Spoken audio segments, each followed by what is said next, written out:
Hello সবাইকে, আপনারা সবাই কেমন আছেন? আশা করি ভালো আছেন। আজকে মঙ্গলবার আর সকাল এখন 9:45 মতো বাজে, আর আমরা নেমে পড়েছি গুয়াহাটি স্টেশনে। আর আমরা এখন রওনা দিয়েছি আমাদের নেক্সট গন্তব্য, মানে আমাদের হোটেল এটিডিসি ট্যুরিজমের হোটেল প্রশান্তি ট্যুরিস্ট লজের উদ্দেশ্যে।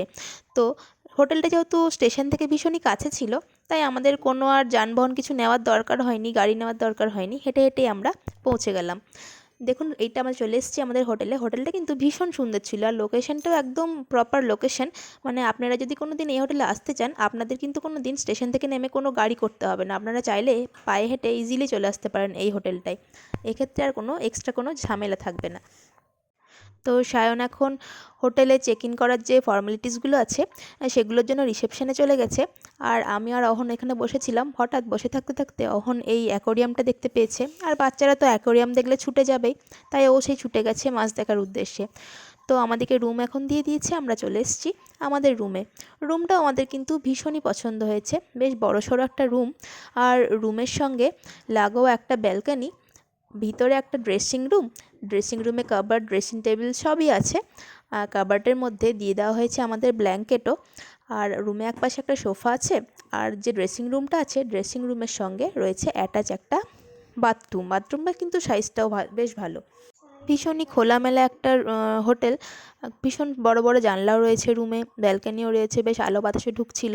খুব ভালো ভালো লেগেছে আমাদের হোটেলটা। আপনারা চাইলে কিন্তু গুয়াহাটি এলে এই হোটেলটাতে অবশ্যই থাকতে পারেন। আর অনেক সময় দেখা যায় যে সরকারি যে হোটেলগুলো থাকে সেগুলো বুকিং করতে অনেক ঝামেলা হয়, অনলাইন সাইটে গিয়ে ওদের বুকিং করতে হয়। এই হোটেলটার ক্ষেত্রে কিন্তু সেই ঝামেলাটা একদমই নেই। আপনারা চাইলে ইজিলি ফোন করে কিন্তু এই হোটেলটা বুকিং করতে পারেন। আর এই চলে এসেছি আমরা এখন ব্যালকনিতে হোটেলের। এই হোটেলের ব্যালকনি থেকে সামনের যে ভিউটা ছিল, ভিউটাও কিন্তু ভীষণ সুন্দর ছিল। ওই যে দূরে দেখতে পাচ্ছেন পাহাড় দেখতে পাওয়া যাচ্ছে। হয়তো ভিডিওতে খুব একটা ভালো বুঝতে পারা যাচ্ছে না, বাট সামনে থেকে এই ভিউটা ছিল অসাধারণ।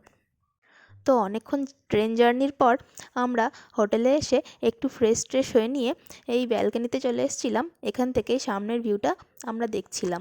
আর অহনও যেহেতু এক জায়গায় অনেকক্ষণ থাকতে পারে না, ও একটু ছোটাছুটি করতে বেশি ভালোবাসে, তাই ও চলে এসছে ব্যালকনিতে। আর এই যে ছোটাছুটি আরম্ভ করে দিয়েছে। ও আবার বেশিক্ষণ কিন্তু এক জায়গায় বসে থাকতে পারে না। তো ফ্রেশ ট্রেশ হয়ে নিচ্ছি আমরা। এখন অনেকক্ষণ হয়ে গেছে, কিছু খাওয়া দাওয়া হয়নি, তাই আমরা নিচে চলে যাচ্ছি।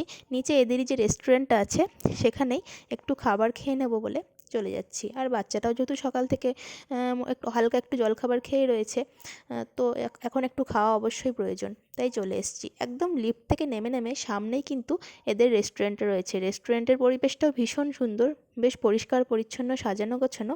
আর রেস্টুরেন্টের খাবারগুলোও কিন্তু ছিল বেশ ভালো। তো আজকের মতো ব্লগটা আমি এখানেই শেষ করলাম। দেখা হবে পরের দিন পরের একটা ব্লগে। টাটা।